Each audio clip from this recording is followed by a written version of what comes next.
It's a great afternoon, and of course, it's a Scotch skyline where, guys, it's just much as a good opening to the holidays.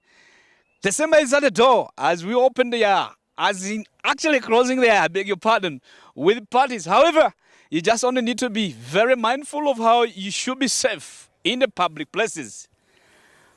I'm Frank Hayes, your speed merchant, to run you through Speed Racer for the whole 1 hour of action.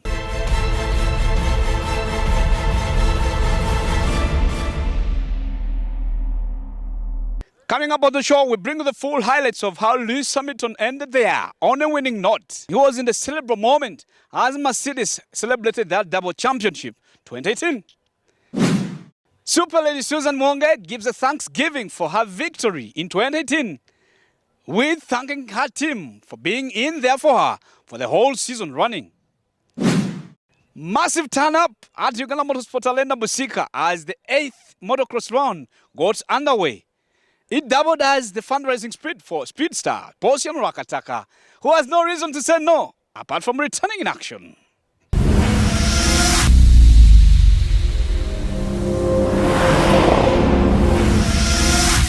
In our tips from the start, we get to learn from Frederick Maruko, a city tire engineer, telling us how you can monitor your car tire pressure and how good and how much the maximum pressure should be in your car tire.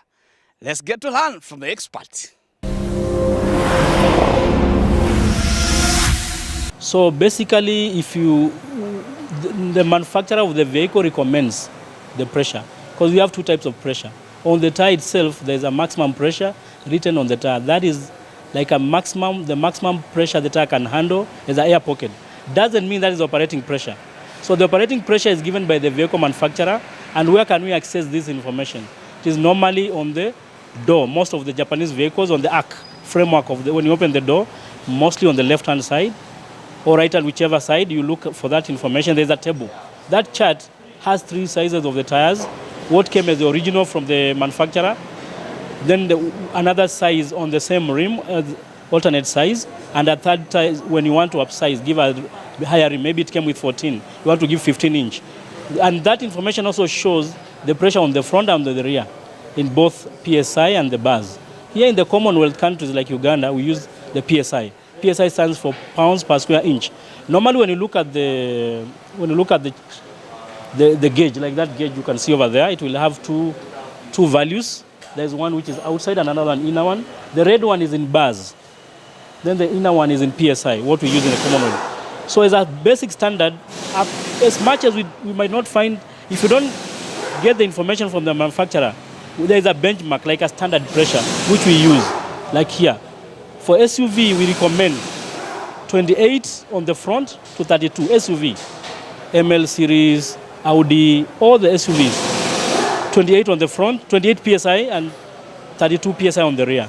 For the passenger cars, my cars, the Saloon, Primos, the sedans, which are always the basic ones, we recommend 30 PSI on the front and 35 PSI on the rear.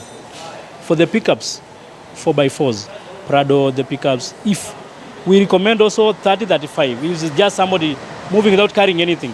If you are going to carry some supplies like NGO, we recommend 35 on the front and 40 on the rear. So when you go to the petrol station, the challenge might be maybe the calibration of the pressure gauge. Whether it's calibrated is neither here nor there. But if it's well calibrated, like ours are calibrated periodically, you can help yourself by when you are inflating, you have to look at even if you are alone, you can pull the inflator to the tire, open the valve cap, access the valve, pump in the pressure, 30, 35, depending on the vehicle type, as we have already said.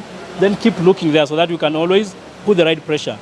Most of the vehicles now, they have the TPMS, the tire pressure monitoring system, which is inbuilt by the manufacturer. Even the basic cars now, Toyotas, they have. So that is also a guide. If you don't balance the pressures well, it will show you some icon with an exclamation mark, like a section of a tire, cut section, showing. That means that there is a puncture or one tire, the pressure is not balanced. So technology is also helping us to maintain the pressures.